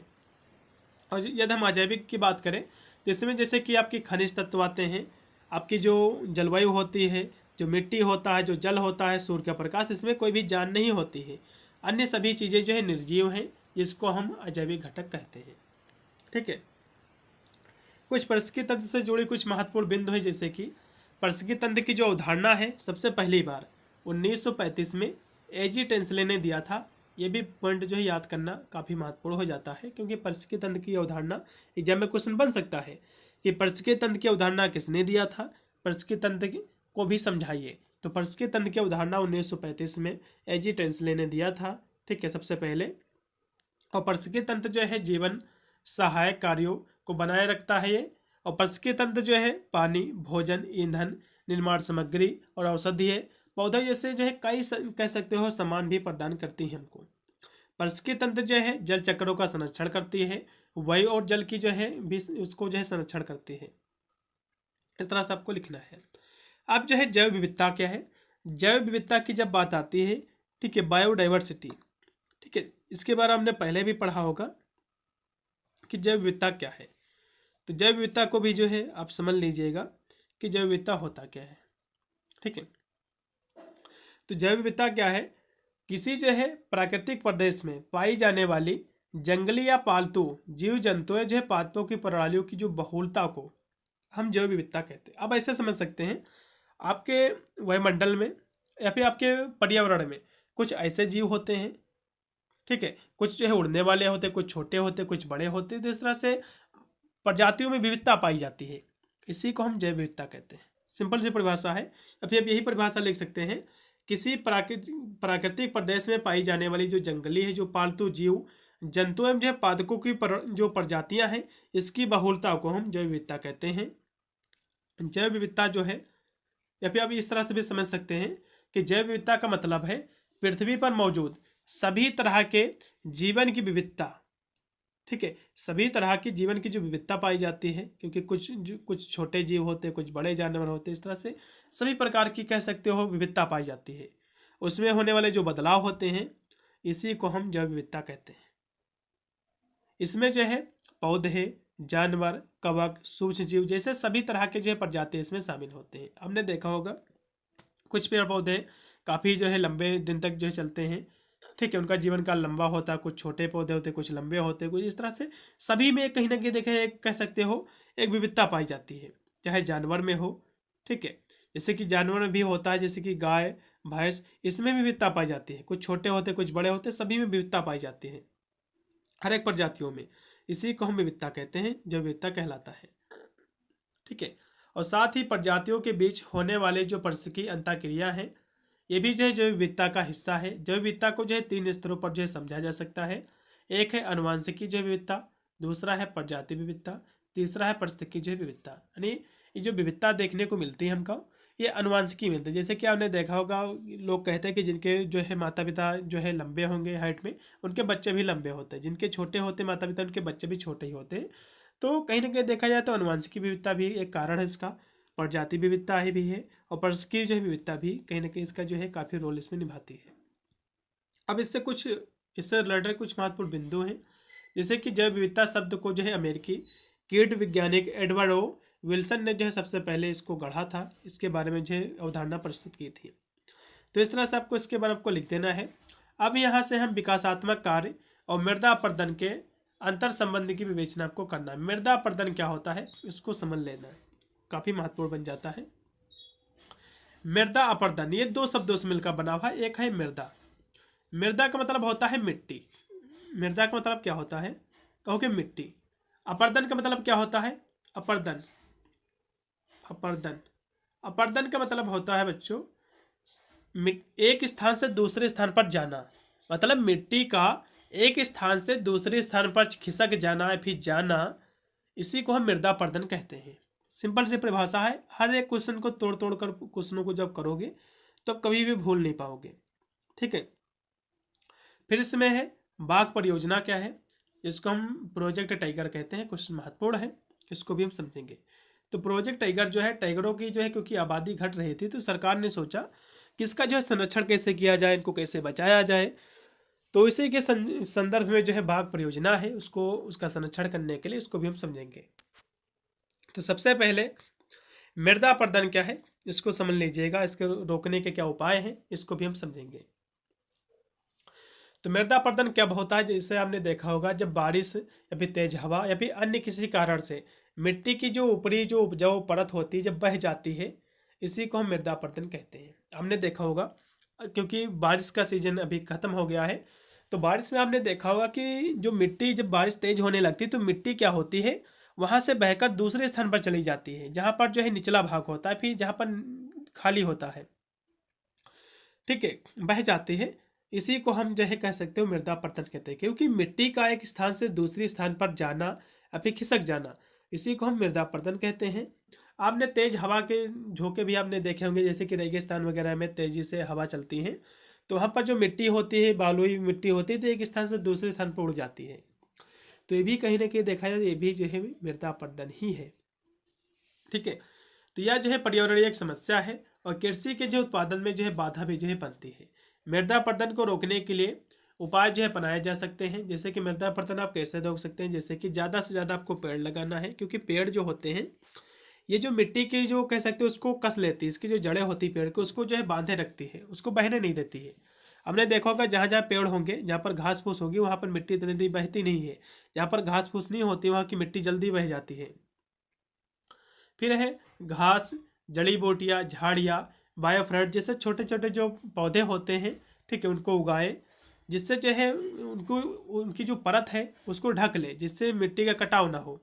उसके बाद है ढलान वाली ज़मीन पर सीढ़ी नुमा खेती करे, मतलब ढलान वाली जो ज़मीन है उस पर सीढ़ी नुमा खेती करे, इससे जो है पानी जो है तेज़ी से नहीं बह पाता है। उसके बाद है ढलान वाली जो ज़मीन है इस पर जो है खेती को कई जो है जुताई ढाल के विपरीत जो है दिशा में करें और रेतीली ज़मीन में जो है जीवांश पदार्थ मिलाए, इससे मिट्टी के जो कण हैं आपस में ये बंध जाते हैं। फिर है बड़े खेतों को जो है पट्टियों से बांधकर फसलों के बीच में घासों की पट्टियाँ उगाए, इससे जो है हवा में पैदा होने वाले जो बल को जो है कम किया जा सकता है। फिर है खेतों के जो है किनारे वृक्ष की कतार लगाएं और रासायनिक जो उर्वरक है इसका प्रयोग जो है सीमित करें, क्योंकि रासायनिक जो उर्वरक होते हैं जैसे कि राउंडअप वगैरह जो पड़ता है खेतों में तो मिट्टी के वो देखा होगा सारे जो कि खर फूस जब सूख जाती है तो क्योंकि मिट्टी भी एकदम कह सकते हो उसको एकदम फुला देती है, ठीक है, क्योंकि उसमें कह सकते हो उसको एकदम हल्का कर देती है। जब बारिश होने लगती है तो मिट्टी कटने लगती है। तो जो रासायनिक उर्वरक है ये भी इसमें काफ़ी मृदा अपरदन में रोल निभाते हैं, तो उनको भी कम करना चाहिए लोगों को, जिसके द्वारा मृदा अपरदन को रोका जा सकता है, ठीक है। अब हम यहाँ से बाघ परियोजना क्या है जिसको हम प्रोजेक्ट टाइगर कहते हैं इंग्लिश में, ठीक है। तो भारत में बाघों की रक्षा के लिए शुरू किया गया एक वन्य संरक्षण कार्यक्रम है। ये क्या है ये? भारत में जो बाघ है क्योंकि बाघों की आबादी घट रही थी तो सरकार ने सोचा भैया इनको जल्दी से जल्दी बचा लो, नहीं तो जिस तरह से अन्य जो जानवर हैं जो कि विलुप्त हो गई हैं, ठीक है, चमर गिद्ध वगैरह अब नहीं देखने को मिलते हैं गिद्ध वगैरह, तो सरकार ने सोचा क्यों ना इसका जो है संरक्षण कर लिया जाए, नहीं तो ये ऐसा एक समय आएगा कि हमारे भारत से बाघ की जो आबादी है पूर्णतः खत्म ही हो जाएगी। तो सरकार ने सोचा कि इसका जो है संरक्षण किया जाए, तो इसके लिए जो है वन्य जीव संरक्षण कार्यक्रम इन्होंने बनाया और इसकी शुरुआत साल 1973 में भारत सरकार के पर्यावरण वन और जलवायु परिवर्तन मंत्रालय ने की थी। और इस परियोजना के तहत बाघों की रक्षा के लिए 17 राज्यों में 28 जो है बाघ अभय अरण्य। अब अभय अरण्य क्या है इसको थोड़ा सा समझ लीजिएगा, ये थोड़ा सा शब्द जो है कठिन है, अब लोगों को समझ में नहीं आया होगा, ठीक है, तो इसको भी समझ लीजिएगा। ये जो है दो शब्दों से मिलकर बना हुआ है, एक शब्द है अभय, एक क्या शब्द है, एक है अभय। इसका मतलब होता है बिना डर के, बिना डर के, बिना डर के। दूसरा इसमें जो शब्द है कि अरण्य, अरण्य, तो अरण्य का मतलब होता है, अरण्य का मतलब होता है वन, ठीक है, वन से मिलकर बना है। तो इस प्रकार हम कह सकते हैं कि बिना डर के वन में रहना, ठीक है, क्योंकि अभय अरण्य का मतलब ये होता है कि ऐसा आरक्षित क्षेत्र होता है जहाँ जानवरों को बिना किसी भय के रहने दिया जाता है, ठीक है, और उनकी प्राकृतिक जो आवास है उसको संरक्षित किया जाता है, इसी को हम अभय अरण्य कहते हैं, ठीक है। अभयारण्य का मतलब यही है क्योंकि भारत सरकार ने जो है 17 राज्यों में 28 जो है बाघ जो है अभय अरण्य का मतलब होता है ऐसा स्थान जहां पर बाघों को बिना किसी डर के उनको कोई भी खतरा नहीं रहता है कि कोई उनको मारेगा काटेगा, तो इस स्थान पर रखा गया है। बनाए गए हैं इस तरह के एरिया, बनाए गए क्षेत्र बनाए गए हैं। और मार्च 2024 तक ये जो कि 55 अब आरक्षित क्षेत्र जो कि बन चुके हैं बाघों के लिए, उसकी सुरक्षा के लिए। ठीक है, इस तरह से आपको लिखना है। अब यहाँ से जो कि इसमें एक जो महत्वपूर्ण बिंदु है, जो कि बाघ परियोजना की जो शुरुआत है वन्य जीव संरक्षण अधिनियम 1972 के तहत जो है की गई थी, तो ये पॉइंट आपको याद रखना है। फिर है ग्रीन हाउस इफेक्ट क्या है, जिसको हम हरित गृह प्रभाव कहते हैं, कुछ महत्वपूर्ण है। फिर डिजास्टर मैनेजमेंट क्या है, जिसको हम आपदा प्रबंधन कहते हैं। वैसे तो आपदा प्रबंधन मैंने पहले करा दिया है, लेकिन यहाँ से भी हम इसको समझेंगे। तो ग्रीन ग्रह प्रभाव क्या है या फिर हरित ग्रह प्रभाव क्या है, इसको समझ लीजिएगा, जिसको हम ग्रीन हाउस प्रभाव भी कहते हैं। एक ये प्राकृतिक प्रक्रिया है। ये क्या है, एक प्राकृतिक प्रक्रिया है जिसके कारण पृथ्वी का तापमान जो है बढ़ता है। यह जो है प्रभाव पृथ्वी के वायुमंडल में मौजूद जो गैसें होती हैं इसकी वजह से होता है। वायुमंडल में जो मौजूद गैसें होती हैं CFC, ठीक है, क्लोरोफ्लोरोकार्बन्स, ये जो गैसें होती हैं, तो ये जो गैसें क्या होती हैं, ये गैसें जो होती हैं, कह सकते हो ये जो पृथ्वी से जो ग्रीन हाउस जो गैसें होती हैं, जब कह सकते हो पृथ्वी का जब तापमान आता है या फिर जो गर्मी आती है सूर्य से, उस गर्मी को सोख लेती हैं, ऊपर जाने नहीं देती है।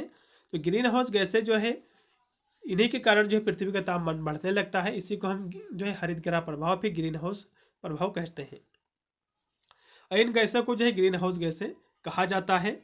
और इसमें जो है कार्बन डाइऑक्साइड, जलवाष्प, मीथेन, ओजोन, क्लोरोफ्लोरोकार्बन्स, ये सभी की सभी ग्रीन हाउस गैसें होती हैं। ठीक है, तो इस तरह से आपको इसके बारे में आपको लिखना है। अब हम यहाँ से आपदा प्रबंधन क्या है इसको समझ लीजिएगा। आपदा प्रबंधन का अर्थ होता है कि ऐसे सभी उपाय किए जाने चाहिए जिससे जो खतरा जो है आपदा का रूप ना ले सके। अब ऐसे समझ सकते हो, क्योंकि कोई भी आपदा होती है उस खतरे को आप ना तो आपको पता है कि आपदा कब आएगी, ना ही आपको उस खतरे को पूर्णतः आप जो है कम कर पाओगे। लेकिन हाँ, ये जरूर है कि आप उसका मैनेजमेंट करके, उसका प्रबंध करके उस खतरे को कम से कम किया जा सकता है। इसी को हम आपदा प्रबंधन कहते हैं। क्योंकि हम जो प्राकृतिक खतरों को आने से नहीं रोक सकते हैं, लेकिन जीवन और संपत्ति के जो नुकसान है उसको कम करने के लिए हम उचित प्रबंधन द्वारा उसके जो हानिकारक प्रभाव है उसको कम कर सकते हैं। आपदा जो कि प्राकृतिक और मानवीय खतरों के जो है परिणाम होते हैं, इसी को हम कह सकते हो आपदा प्रबंधन कहते हैं। आपदा प्रबंधन क्या है, जो आपदा से होने वाली जो खतरे होते हैं, जो नुकसान होता है, इसको कम से कम करना, इसी को आपदा प्रबंधन कहते हैं। इतना आपको लिखना है।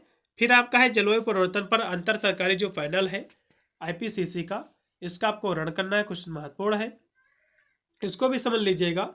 जलवायु परिवर्तन पर जो अंतर सरकारी जो पैनल है, ठीक है, या कह सकते हो अंतर सरकारी एक वैज्ञानिक निकाय है, या जो है संयुक्त राष्ट्र का एक आधिकारिक जो है पैनल है, जो जलवायु परिवर्तन में जो बदलाव होता है और जो ग्रीन हाउस गैसें होती हैं उस पर ध्यान रखता है। और इस संस्था को जो है 2007 में शांति नोबेल पुरस्कार से जो है सम्मानित भी किया गया था। तो इस तरह से आपको इसके बारे में आपको लिख देना है। फिर यहाँ से हम अगला क्वेश्चन देखेंगे जो कि आपका दिया हुआ है कि जलवायु परिवर्तन किसे कहते हैं। आपके एग्जाम में क्वेश्चन आपका बनेगा, रिपीटेड आपका क्वेश्चन है। तो पृथ्वी के मौसम पैटर्न और औसत तापमान में लंबे समय तक होने वाला जो बदलाव होता है, जो चेंजेस होता है, इसी को हम जलवायु परिवर्तन कहते हैं। इतनी परिभाषा आपको याद रखना है। यह जो है बदलाव दशकों, सदियों जो है उससे ज़्यादा भी जो समय में होता है। जलवायु परिवर्तन के कारण जो है मानवीय गतिविधियाँ और प्राकृतिक आपदा इसमें दोनों जो है शामिल होती हैं।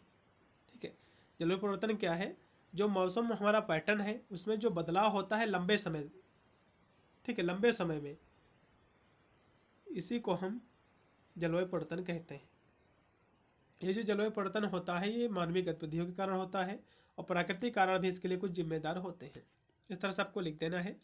फिर यहाँ से सेक्शन आपका C आ गया। इसके हम प्रश्नों की यदि बात करें तो इसमें टोटल आपके 4 प्रश्न आपके आएंगे, जो कि 2 ही प्रश्न आपको करना पड़ेगा। 2 इसमें एक्स्ट्रा आपके क्वेश्चन रहेंगे, काफ़ी अच्छी बात है। ये भी आपका इसी से आपका क्लियर हो जाएगा सेक्शन C भी पूर्णतः। इसका पहला क्वेश्चन देखो, पर्यावरण की संकल्पना और इसके घटकों की आपको विवेचना करना है। पर्यावरण किसे कहते हैं, और इसके बाद निर्वनीकरण क्या है, भारत में जो है विशेष संदर्भ में इसके कारकों की भी आपको विवेचना करना है। तो पर्यावरण क्या है इसको समझ लीजिएगा। सबसे पहले तो पर्यावरण क्या है, पर्यावरण की हम एकदम शाब्दिक अर्थों में बात करें तो पर्यावरण का मतलब होता है वह आवरण है या फिर जो है वह परिवेश है जो हमारे चारों ओर है, मतलब हमारे चारों ओर जो हमारा परिवेश है, जिसमें कह सकते हो पेड़ पौधे भी हैं, जानवर भी हैं, जो कि हमको हर तरफ से घेरे हुए हैं। इसी को हम पर्यावरण कहते हैं, क्योंकि पर्यावरण दो शब्दों से मिलकर बना है, पर प्लस आवरण। पर मतलब होता है चारों ओर, आवरण मतलब होता है ढका हुआ, फिर घिरा हुआ। जो चारों ओर से घिरा हुआ है, ढका हुआ है, इसी को हम पर्यावरण कहते हैं। वही चीज़ इसमें भी लिखा हुआ है कि पृथ्वी पर मौजूद सभी जो भौतिक परिवेश है, जिसमें आपके सजीव और निर्जीव दोनों इसमें शामिल हैं, ठीक है। और पर्यावरण जो है हमारे चारों ओर व्याप्त है और हमारे जीवन की हर घटना इसमें ही घटित होती है। और पर्यावरण के बारे में कुछ महत्वपूर्ण यहाँ से बिंदु हैं, जैसे कि पर्यावरण जो शब्द है दो शब्दों से मिलकर बना है, पर प्लस आवरण। तो इसका मतलब होता है का मतलब होता है कि चारों ओर, आवरण का मतलब होता है परिवेश, मतलब जो है चारों ओर से कह सकते हो जो ढका हुआ है, जो चारों ओर का जो परिवेश है, इसी को हम पर्यावरण कहते हैं। पर्यावरण में जो है वायुमंडल, जलमंडल, स्थलमंडल, जीवमंडल ये सभी इसमें शामिल होते हैं। पर्यावरण के हम प्रमुख घटकों की बात करें, ठीक है, तो इसमें जैसे कि मिट्टी, हवा, पानी, जीव और सौर ऊर्जा ये सभी इसके जो है घटक हैं। पर्यावरण को जो है तीन भागों में बांटा गया, एक है भौतिक पर्यावरण, दूसरा है जैविक पर्यावरण, तीसरा है सामाजिक पर्यावरण। पर्यावरण से जुड़े कुछ मुद्दे हैं, जैसे कि जलवायु परिवर्तन और जो है वायु प्रदूषण, कचरा, प्राकृतिक जो है पर्यावरण का जो है प्रदूषण, ये सभी इसमें शामिल है। पर्यावरण की गुणवत्ता की कमी को जो है पर्यावरण अवनयन भी जो है कहा जाता है, मतलब जो है जो पर्यावरण होता है उसकी जब गुणवत्ता खराब हो जाती है, उसमें कमी आती है, तो इसको हम पर्यावरण अवनयन कहते हैं। पर्यावरण को जो है पढ़ने वाले विज्ञान को हम पर्यावरण विज्ञान कहते हैं। तो इस तरह से इसके बनाम को लिखना है। तो पर्यावरण क्या है, इसका अर्थ आपको समझना जरूरी हो जाता है। इसके घटकों की बात करें तो इसके दो घटक होते हैं, एक होता है, ठीक है, जैविक घटक, दूसरा होता अजैविक घटक। तो वे मैंने आपको पहले ही करा दिए थे, अब आपको यहाँ से नहीं कराएंगे। तो पर्यावरण क्या है इसको फिर से समझ लीजिएगा। पर्यावरण का अर्थ होता है आवरण या जो है परिवेश, जो हमारे चारों ओर है, हमारे चारों ओर जो परिवेश है, अभी जो आवरण है, इसी को हम पर्यावरण कहते हैं। और इसमें सभी जीवित जीव, जैसे कि जैविक जो इसमें घटक होते हैं, सभी जीवित और निर्जीव जो अजैविक आपके चीज़ें होती इसमें शामिल हैं, जो हमारे जीवन को प्रभावित करती हैं। इसकी हम परिभाषा की बात करें तो पर्यावरण जो है उन सभी बाहरी तत्वों, परिस्थितियों और जो है प्रभाव का सम्मिश्रण है, जो किसी जीवित प्राणी को घेरे रखते हैं और उसके जीवन को जो है प्रभावित करती हैं। इसी को हम पर्यावरण कहते हैं। शाब्दिक अर्थ जैसे कि मैंने आपको पहले ही बताया कि ये दो शब्दों से मिलकर बना है। पर का मतलब होता है चारों ओर, आवरण का मतलब होता है ढका हुआ फिर घिरा हुआ। तो कुल मिलाकर जिसका अर्थ होता है कि चारों ओर से जो घिरा हुआ है, चाहे हम घिरे हुए हैं या फिर कोई प्राणी घिरा हुआ है, इसी को हम पर्यावरण कहते हैं, क्योंकि हमारे चारों ओर कोई न कोई चीज़ उपलब्ध है, इसी को हम पर्यावरण कहते हैं। ठीक है, इतनी सी परिभाषा आपको लिखना है। इसके घटक जैविक और अजैविक घटक होते हैं, जो कि मैंने आपको पहले ही करा दिया था। जैविक घटक वे होते हैं इसमें जान होती है, जैसे कि पेड़ पौधे, जानवर, सूक्ष्म जीव, बैक्टीरिया। और अजैविक घटक वे होते हैं इसमें जान नहीं होती, जैसे कि पानी, पत्थर, ये सब चीज़ें जो होती हैं, हवा वगैरह, सूर्य का ताप, इसमें कोई भी चीज़ जान नहीं होती है। अब हम यहाँ से डिफोरेस्टेशन क्या होता है, जिसको हम निर्वनीकरण कहते हैं। अब निर्वनीकरण क्या है इसको समझ लीजिएगा। निर्वनीकरण कहना, यह क्वेश्चन एग्जाम में काफ़ी बार पूछा गया है कि निर्वनीकरण किसे कहते हैं। क्वेश्चन बहुत ही महत्वपूर्ण है, इसको हम समझेंगे।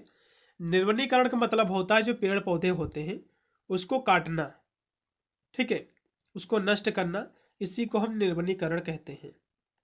इसमें वही चीज़ लिखी हुई है कि जंगलों या फिर जो है वन क्षेत्रों को काटने या जो है उसको नष्ट करने की जो प्रक्रिया होती है, इसी को हम निर्वनीकरण कहते हैं। इसे जो है डिफोरेस्टेशन भी कहा जाता है इंग्लिश में। निर्वनीकरण के जो है कई सारे कारण होते हैं। देखो, पेड़ पौधे को आदमी कब काटता है, जब ज़रूरत होती है, जैसे कि खेती करने के लिए या फिर कोई रास्ता निकालने के लिए। जिसके बहुत सारे कारण होते हैं, जैसे कि खेती करने के लिए जंगल काटा जाता है, खनन के लिए जंगल काटा जाता है, इमारत बनाने के लिए जंगल काटा जाता है। तो इस तरह से इसके जो है बहुत सारे कारण है इसको नष्ट करने के। तो जंगलों को जो है नष्ट करना, फिर जो इसको काटना, यही होता है निर्वनीकरण। इस तरह से आपको लिखना है। इसके बहुत सारे नुकसान होते हैं, जैसे कि जो पर्यावरण होता है ये असंतुलन हो जाता है, अनबैलेंस हो जाता है। और जो वन्य जीव हैं, जो वनस्पतियों के आवास, वो भी नष्ट हो जाते हैं, क्योंकि जाहिर सी बात जंगलों में बहुत सारी प्रजातियां रहती हैं, अपना निवास करती हैं। जब जंगल कट जाएगा तो उनका निवास जो होता है, जो घर उनका होता है, वो छिन जाता है, वह नष्ट हो जाता है। उसके बाद मृदा अपरदन, क्योंकि जो पेड़ पौधे होते हैं ये जो कट जाएंगे तो मिट्टी का बहाव तेज हो जाएगा, क्योंकि पेड़ पौधे की जड़ें जो होती मिट्टी को कसे रखती हैं। जब पेड़ पौधे कट जाएंगे तो मिट्टी का बहाव भी होगा, मृदा अपरदन होगा, और बाढ़ आना ये भी तय होगा, क्योंकि जो पेड़ पौधे होते यही जो है मौसम को कंट्रोल करती हैं। घास के मैदान भी नष्ट हो जाएंगी।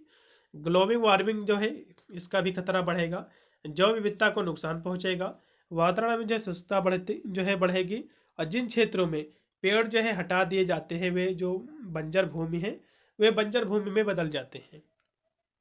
इस तरह से आपको लिख देना है। फिर इसमें 2 क्वेश्चन और भी आपके हैं कि वर्तमान समय में लगभग पूरा जो विश्व है जलवायु परिवर्तन का शिकार है, इसकी व्याख्या करना है। और भारत में जो बाढ़ग्रस्त एरिया है, जो सूखाग्रस्त एरिया है, इसका आपको वर्णन करना है। तो हाँ, बिल्कुल ये सही बात है कि लगभग पूरा जो विश्व है जलवायु परिवर्तन का शिकार है। जलवायु परिवर्तन से दुनिया भर के जो समुद्री, स्थलीय, जो मीठे पानी के पारिस्थितिकी तंत्र में बदलाव आ रहे हैं। वैश्विक तापमान से बढ़ने से गर्मी से जुड़ी बीमारियां भी बढ़ रही हैं, और बाहर जो है काम करना भी मुश्किल हो रहा है, क्योंकि गर्मी जब बढ़ रही है तो काम करना कोई भी काम नहीं कर पाएगा इतनी गर्मी में। इससे बीमारियां भी बढ़ रही हैं। जलवायु परिवर्तन से ग्लेशियर जो है इसकी स्थिति बदल रही है, जिससे समुद्र का जो जल है ये भी बढ़ रहा है। और जलवायु परिवर्तन से जो वन्य जीव हैं और जो मीठे पानी की जो आपूर्ति है ये भी, इसका भी खतरा बढ़ रहा है। जलवायु परिवर्तन से जो तटीय, जो उथले समुद्री और जो पेड़ पौधे हैं, जानवरों पर भी इसका काफ़ी असर पड़ रहा है। और जलवायु परिवर्तन से तटीय जो तराई के जो क्षेत्र हैं, ठीक है, इन देशों में जो है नदी और जो तटीय बाढ़ का जोखिम भी जो है बढ़ रहा है। जलवायु परिवर्तन से जो है खड़े पानी में वृद्धि हो रही है, जिससे जो है मच्छरों जैसे कीटों की जो आबादी है ये भी बढ़ रही है। जलवायु परिवर्तन से कई पशु पौधे की जो प्रजातियां हैं ये भी जो है विलुप्त होने का खतरा रहता है। तो इस तरह से आपको इसके बारे में आपको लिखना है। अब सूखा और बाढ़ किसे कहते हैं आपको ये बताना है, क्वेश्चन आपके एग्जाम में बनेगा। ठीक है, तो सूखा किसे कहते हैं? सूखा की जब बात आती है तो मान लो किसी स्थान पर 100% बारिश होती है, ठीक है, तो वहाँ पर यदि कम वर्षा हो, 75% यहाँ पर कम बारिश हो, तो उसी को हम सूखा कहते हैं। वही चीज़ इसमें लिखा हुआ है कि भारतीय मौसम विभाग के अनुसार उस दशा को सूखा कहा जाता है जब किसी क्षेत्र में होने वाली जो सामान्य वर्षा है इससे जब जो वास्तविक वर्षा है 75% जब कम होती है, इसी को हम सूखा कहते हैं। ठीक है, विभाग द्वारा सूखा के जो है 2 वर्ग जो है बताए गए हैं। मतलब सूखा 2 प्रकार का होता है। एक होता है जो है प्रथम वर्ग जो कि सामान्य सूखा, दूसरा होता है वर्ग प्रचंड सूखा, मतलब बहुत सूखा पड़ना। तो जब किसी क्षेत्र में होने वाली सामान्य वर्षा के वास्तविक वर्षा 25 से 50% जब कम होती है तो ये सामान्य सूखा होती है। जब 50% से अधिक कह सकते हो वर्षा का अभाव होता है, मतलब कम होती है वर्षा, 50 से अधिक प्रतिशत, 75% जब वर्षा कम होती है तो इसको हम प्रचंड सूखा कहते हैं। ठीक है, तो सूखाग्रस्त क्षेत्र वर्षा जल की कमी जो है परिणामस्वरूप कह सकते हो, इसके फलस्वरूप जो है इसको निर्धारित किया जा सकता है। अब हम बाढ़ की बात करें तो ऐसी जो है प्राकृतिक आपदा है जो अतिवृद्धि के कारण, मतलब जो है उसमें क्या था सूखा में, जहाँ पर जो है 75% वर्षा कम हो उसको जो है सूखा कहा जाएगा। और इसमें क्या है, जहाँ पर अधिक वर्षा हो, वर्षा की क्या है अतिवृद्धि के कारण ये उत्पन्न होती है, ये बाढ़ कहलाती है। मतलब जहाँ पर जो वर्षा है यदि सामान्य से अतिवृद्धि हो जाए, अधिक वर्षा वहाँ पर हो जाए तो इसको हम बाढ़ कहते हैं। अत्यधिक वर्षा या बांध या जो तटबंध है टूट जाने से नदी के सामान्य जल स्तर में भी जो है वृद्धि हो जाती है, और जो निकटवर्ती जो भूभाग होते हैं, जो क्षेत्र होते हैं, वे भी जलमग्न हो जाते हैं, जल में डूब जाते हैं। तो इस तरह से आपको लिखना है। और भी यहाँ से लिखा हुआ है कि बाढ़ और सूखा दोनों जो है प्राकृतिक आपदाएं हैं। बाढ़ पानी का जो है अति प्रवाह होता है, मतलब जो बाढ़ क्या होता है, पानी का अति प्रवाह होता है जब पानी अधिक हो जाता है, जबकि सूखा का मतलब होता है कि लंबे समय तक इसकी कमी। ठीक है, तो इस तरह से आपको लिखना है। अब इसके कई सारे जो है क्षेत्र हैं, बाढ़ग्रस्त क्षेत्रों की बात करें तो बाढ़ सबसे ज़्यादा आपने सुना होगा कि बिहार में आता है। तो बिहार, असम, कर्नाटक, केरल, उड़ीसा जैसे राज्यों में बाढ़ की समस्या जो है रहती है। यदि हम सूखाग्रस्त की बात करें तो सूखा की जब बात आती है तो रेगिस्तान जो होता है, जो राजस्थान है, ये सबसे ज़्यादा नाम आता है। तो राजस्थान के पश्चिमी जो भाग है, गुजरात का भी कुछ एरिया है जो कि सूखा से प्रभावित होता है। मध्य प्रदेश का ज़्यादातर हिस्सा, पूर्वी राजस्थान और जो आंतरिक आंध्र प्रदेश है और जो उड़ीसा है ये भी जो है कह सकते हो, इसमें भी तमिलनाडु वगैरह में भी सूखाग्रस्त कुछ एरिया देखने को मिलता है। तो ये थे इनके क्षेत्र। अब यहाँ से कुछ क्वेश्चन और भी इसमें मैंने ऐड किया है जो कि आपके सेक्शन ए में हो सकता है क्वेश्चन में फंस जाए, क्योंकि मेरा यही प्रयास रहता है हमेशा कि कोई भी आपका क्वेश्चन ना छूटे। तो इसमें कुछ क्वेश्चन और भी मैंने ऐड किया, जैसे कि ई कचरा क्या होता है, जिसको हम इलेक्ट्रॉनिक कचरा कहते हैं। अब इलेक्ट्रॉनिक कचरा क्या होता है, जैसे कि इलेक्ट्रॉनिक आपके उपकरण क्या है आपके घर में, जैसे कि हम बात करें मोबाइल आपका हो गया, चार्जर हो गया, और जितने भी उपकरण होते हैं इलेक्ट्रॉनिक, तो इनका जो कचरा होता है जब बेकार हो जाते हैं, इनको जो फेंका जाता है, तो इसी को हम इलेक्ट्रॉनिक कचरा कहते हैं। सिंपल सी परिभाषा इसकी ये हो गई। तो उन सभी पुराने अभी जो है अवांछित इलेक्ट्रॉनिक उपकरण को कहते हैं जिनका इस्तेमाल अब नहीं किया जा सकता है। मतलब जो भी इलेक्ट्रॉनिक सामान थे जो कि खराब हो गए, इनको जो फेंक दिया जाता है, इसी को हम ई कचरा कहते हैं, इलेक्ट्रॉनिक कचरा कहते हैं। जैसे कि इसमें जो प्लग होता है, ठीक है, कार्ड, इलेक्ट्रॉनिक घटक, इसमें सारी चीज़ें इसमें शामिल होती हैं। एग्जाम्पल के लिए जैसे कि TV, computer, mobile phone, air conditioner, बच्चों के खिलौने, ठीक है, ये सभी इसमें शामिल होती हैं। अब यहाँ से वायु प्रदूषण क्या होता है। वायु प्रदूषण वैसे तो इसके बारे में मैंने आपको बता दिया था। वायु प्रदूषण जो है हवा में ऐसे बाहरी तत्वों की मौजूदगी जिससे हवा जो है दूषित हो जाए और मनुष्य और जीव जंतु के लिए स्वास्थ्य को नुकसान पहुंचाए, दोनों के लिए, मनुष्य के लिए भी और पर्यावरण के लिए भी, और जीव जंतु जितने भी हैं सभी के लिए नुकसानदायक हो, इसी को हम कहते हैं वायु प्रदूषण। वायु प्रदूषण के बहुत सारे कारण होते हैं, जैसे कि गैसों का उत्सर्जन, जैसे कि नाइट्रोजन डाइऑक्साइड यानी जो है NO2, और ओजोन जो है O3, sulphur dioxide, methane, chlorofluorocarbon, ये सभी इसके जो कह सकते हो इसको नुकसान पहुंचाते हैं, वायु प्रदूषण को बढ़ावा देते हैं। धुआं, कोहरा, धुंध, ये सभी। अब वायु प्रदूषण के कौन से प्रमुख स्रोत हैं, जैसे कि कार, ट्रक, उद्योग, ये सभी इसको कह सकते हो इसके स्रोत होते हैं, इसके द्वारा फैलता है। अब है जल प्रदूषण किसे कहते हैं। जल प्रदूषण जब पानी में हानिकारक पदार्थ जब मिल जाते हैं तो उसे हम जो है कह सकते हो जल प्रदूषण कहते हैं। ये पदार्थ पानी की जो गुणवत्ता होती है उसको जो है कम कर देते हैं, इससे जो पीने योग्य पानी जो है नहीं बचता है। और जल प्रदूषण से पानी में मौजूद जो घुलित जो ऑक्सीजन है इसका भी लेवल जो है कम हो जाता है, और जैविक ऑक्सीजन मांग यानी जो है BOD बढ़ जाती है। इससे जलीय जीव का जो है नष्ट होना शुरू हो जाता है। तो इस तरह से आपको लिखना है, ठीक है। चलिए अब यहाँ से ओजोन परत क्या, इसको समझ लीजिएगा। ओजोन परत पृथ्वी के समताप मंडल के, ओजोन परत क्या है, पृथ्वी के जो समताप मंडल है इसमें एक क्षेत्र है जो पृथ्वी पर जीवन को जो है सूर्य की जो हानिकारक किरणें होती हैं पराबैंगनी, उससे जो है बचाती है हमको। मतलब जो है ओजोन परत क्या है, ओजोन परत जो है कह सकते हो, ओजोन परत जो है समताप मंडल में स्थित है, जो कि पृथ्वी पर आने वाली जो सूर्य की जो किरणें होती हैं, हानिकारक जो किरणें होती हैं जैसे कि पराबैंगनी वगैरह, तो इनसे जो हमारी रक्षा करती है, इसी को हम ओजोन परत कहते हैं। इसको सेफ्टी लेयर के नाम से भी जाना जाता है। फिर है आपदा का मतलब क्या होता है, ये सभी मैंने कराए हैं। किसी भी क्षेत्र में प्राकृतिक या मानव निर्मित कारणों से होने वाली जो घटना होती है जिससे मानव का जीवन, संपत्ति, पर्यावरण और सामाजिक बुनियादी ढांचे को नुकसान पहुंचे, इसी को हम आपदा कहते हैं। आपदा दो प्रकार की होती हैं, प्राकृतिक और मानवकृत आपदा। ये सभी मैंने आपको बताए थे, इसके एग्जाम्पल भी देख लीजिएगा। जैसे कि प्राकृतिक आपदा, भूकंप, सुनामी, चक्रवात, बवंडर, भूस्खलन, आकाशीय बिजली का गिरना, शीतलहर, बाढ़, सूखा, ये सभी क्या है, प्राकृतिक आपदा। फिर मानवकृत आपदा जैसे कि भोपाल आपदा, ठीक है, बम विस्फोट, कारखानों में आग लगना, ये सभी क्या है, मानवकृत आपदा है। तो सभी क्वेश्चन मैंने जो कि आपको करा दिए हैं। आशा करता हूँ क्लास आपको अच्छी लगी होगी। एक बार कमेंट के माध्यम से जरूर बताइएगा। अन्य जितनी भी क्लासें बची हैं बहुत ही शीघ्र उसको हम कराने का प्रयास कर रहे हैं। सभी विद्यार्थी चैनल से जुड़े रहेगा, हर एक वीडियो का नोटिफिकेशन आपको मिलता रहेगा। मिलता है वीडियो के लिए, तब तक सभी को thank you for watching this video.